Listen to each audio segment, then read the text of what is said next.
This year, Dr. Martin Luther King Jr. would have been 81 years old. Tomorrow, the nation will observe the King holiday with acts of service and education. There have been many events over the past 2 days commemorating his life. Joining us now to tell us about an event that has become an Atlanta favorite is President of Hands On Atlanta, Gina Simpson. Welcome. Thank you. How did Hands On Atlanta get involved in the King Day?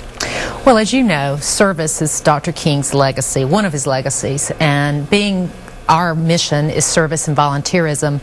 We see community engagement be a perfect marriage between us getting involved in Hands On Atlanta Day and Martin Luther King collaboration.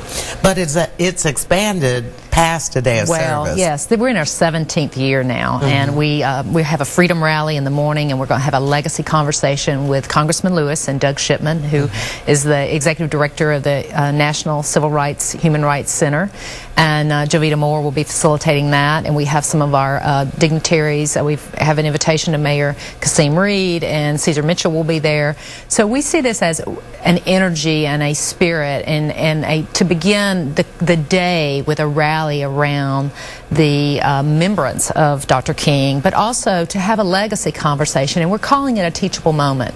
We have parents bringing their children to listen to what the legacy has been, and who better than Congressman Lewis, who was alongside Dr. King during that time, and Doug Shipman, who has been a civil rights leader himself. So the teachable moment is really talking about servant leadership, and that's what we are hoping, that people that get involved in volunteerism and service will become servant leaders, and that teaches our children to become servant leaders. And that is what community building is about, that we serve in community, to come together as a community to do good and to give back. So we're calling this day a day on, not a day off, a day on, hands on. A lot of people, we've heard some people say, well, we pay our taxes and we do enough through government. Why should we be serving beyond that?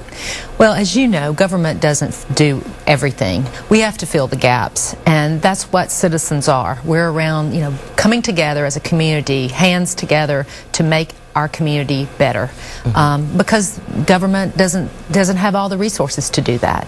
I imagine at this particular point in time with the earthquake in Haiti, the developing servant leadership is even more important now than ever. Yes. And one great example we have is our AmeriCorps program. We'll be honoring them as some of our ambassadors as an example of servant leaders. And if you don't know about our AmeriCorps program, it's really, we're in the Atlanta Public Schools. We're in the most challenged schools, and we are tutoring and mentoring children. And AmeriCorps members apply, and they get a stipend to serve for a year. And this year, 50% of our members are second-year term members. Wow. So they get to be in school alongside children, mentoring and tutoring them, and they get a small stipend. And that's a great program. It's through our Corporation of National Service, and they're a great example of servant leaders. They will be there as ambassadors to speak and to be an example of that day. Well, we certainly appreciate all the work that Hands On Atlanta does, and thanks for letting us know all the activities that'll be happening during taking the day on. Once again, while all the service projects are at full capacity, you are encouraged to check the website for cancellations, and there's still some things you can do on your own. There's still limited seating available for the summit, where our own Jovita Moore will serve as moderator. The Summit and Freedom Rally is tomorrow, beginning at 8:30, and the service projects are set to start at 10:30. For more information, visit the website at handsonatlanta.org. You can also celebrate the King holiday with Hosea Feed the Hungry at Turner Field. The annual event is tomorrow from 10 a.m. to 4 p.m. For more information, visit HoseaFeedTheHungry.com. And for a list of all the King Day events, check out our website at WSBTV.com.